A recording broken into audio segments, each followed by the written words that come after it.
Do you know that 46% of your daily stress comes from things you cannot control? Now, that is a study that was done by Stanford University. 46%, almost half of your stress is basically weather, traffic, other people's moods, your co-workers' loud chewing, your neighbor's dog that barks like it pays rent. But here's the twist. People who learn how to separate what they can control from what they cannot become more happier, calmer, more productive. Not because life gets easier, but because their mindset gets stronger. Today's episode is the nail in the coffin, the practical one. The one that gives you daily tools to stay positive no matter what life throws at you. Now, welcome back to the Power of Positivity series by JengaPod. I'm your host, Godwin Silayo, and today we are closing this trilogy with the episode that ties everything together. We looked at episode 1, where we gave ourselves awareness about how we are sometimes inclined to be negative, and positivity is a choice that we can make. And episode 2, we looked at the real life examples of people who applied positivity in their lives and they ended up becoming legends. And these people were Michael Jordan, Kobe Bryant, and Dale Carnegie. In this episode 3, we are going into the how, the daily habits, the mindset shifts, the simple practices that make positivity a lifestyle, not a mood. But before you dive in, make sure you like this episode and share it with someone who needs a mindset shift. And stream JengaPod on Spotify, Apple Podcasts, and Amazon Music. Awesome, let's get into it. I call this the one challenge that changes everything. Here's a challenge that will transform your mindset in every situation. When something makes you feel negative, look for the part that you can improve, the part you're good at, and the part that's out of your control. Then release what you cannot control. This single challenge works in work stress, relationship tension, self-doubt, financial pressure, social anxiety, unexpected problems, and daily frustrations. It's simple but powerful because negativity thrives in confusion. Positivity thrives in clarity. So, let's break it down. Step 1. Identify the part you can improve. Negativity often comes from feeling powerless. But the moment you identify one thing you can improve, you shift from victim to participant. Examples: work stress. You can improve your communication, your planning, or your boundaries. Relationship tension. You can improve your tone, your patience, or your listening. Now, feeling overwhelmed. You can improve your schedule, your priorities, or your expectations. Why this works? Your brain loves progress. Even small improvements release dopamine, the motivation chemical. Positivity grows when you feel capable. Now, here's your gentle reminder. If this is speaking to you, pause for a second and like this episode. It helps more people find JengaPod, and it tells the algorithm that this message matters. And if you're listening on Spotify, Apple Podcasts, or Amazon Music, hit a follow so you never miss an episode. Awesome, let's keep going. Step number 2, identify the part you are good at. Negativity makes you forget your strength. It makes you feel like you're failing at everything. But when you pause and say, wait, what am I actually good at in this situation? You shift your emotional state instantly. Examples: you are stressed at work. Maybe you're good at problem solving, or staying calm, or learning fast. You're struggling in a relationship. Maybe you're good at empathy, or you're good at communication, or you're good at forgiveness. You're overwhelmed by life. Maybe you're good at adapting, or you're good at staying hopeful, or you're good at showing up even when you're tired. So why this works? Your strength reminds you that you are not powerless. You are equipped. Positivity grows when you feel confident. Now, step number 3, identify what is out of your control.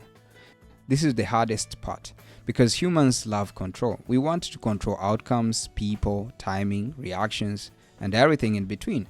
But here's the truth. You cannot control people's opinions. You cannot control the past. You cannot control traffic.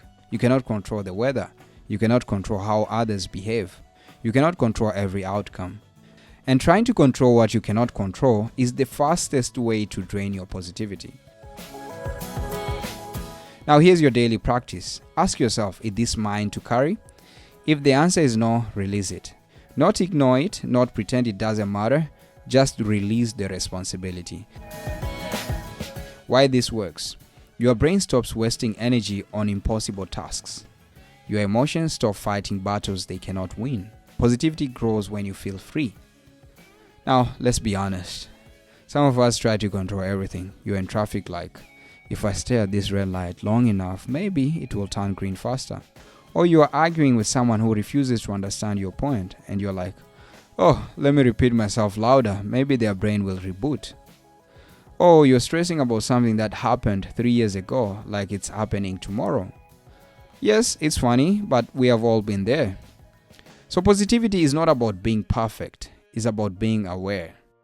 Now here's your reminder again, if this is speaking to you, pause for a second and like this episode. It helps more people find JengaPod, and it tells the algorithm that this message matters.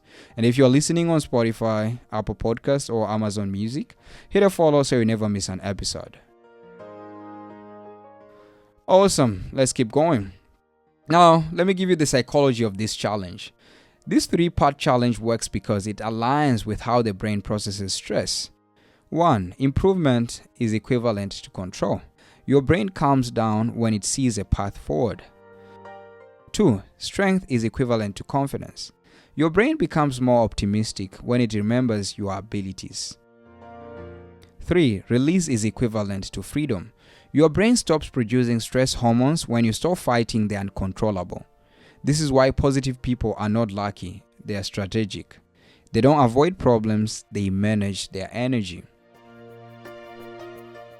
Next, I'm going to give you some daily scenarios or practical examples where you can apply.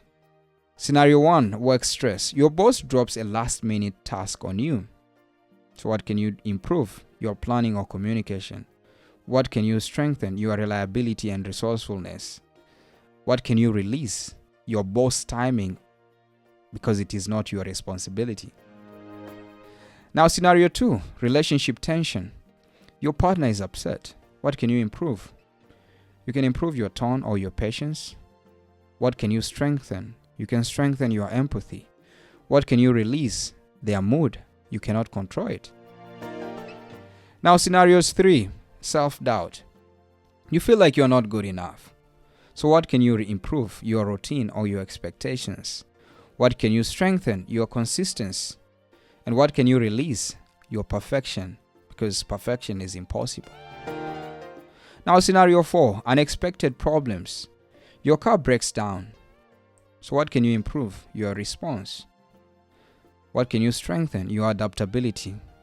What can you release? The situation, because it already happened. You cannot change the past.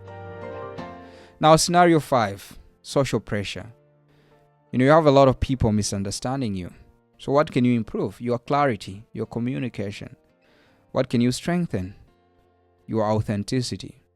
And what can you release? Their opinions. It's not your job to control what they think of you. Just let them think. Let them have their own opinions.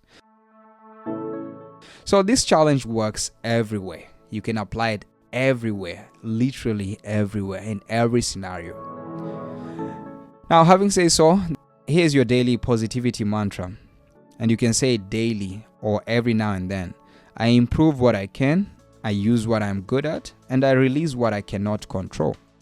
Say it in the morning, say it when you're stressed, say it when you're overwhelmed, say it when someone tests your patience. This mantra is your anchor. I'll repeat it so that you can grasp it fully. I improve what I can, I use what I'm good at, and I release what I cannot control. Now, here's your gentle reminder. If this is speaking to you, pause for a second and like this episode.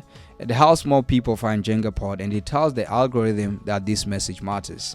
And if you're listening on Spotify, Apple Podcasts, or Amazon Music, hit a follow so you never miss an episode. Awesome. Let's keep going. So if this series has helped you shift your mindset, make sure you, as usual, like this episode, share it with someone who needs positivity today, comment and subscribe to our channel, and stream JengaPod on Spotify, Apple Podcasts, and Amazon Music. Your support helps this message reach more people. Now, to close, this is the end of the Power of Positivity trilogy, but it's the beginning of a new mindset for you. Now remember, positivity is not a mood, it's a practice, it's a skill, and a daily decision. And now you have the tools, and I hope you apply them in your future endeavors. This is JengaPod, and I'm your host, Godwin Silayo. Let's keep stacking, let's keep building, let's keep on rising. Until then, I hope to see you in our next series, and thank you so much for tuning in. And remember to stay positive in this world. Thank you so much. Have a good one.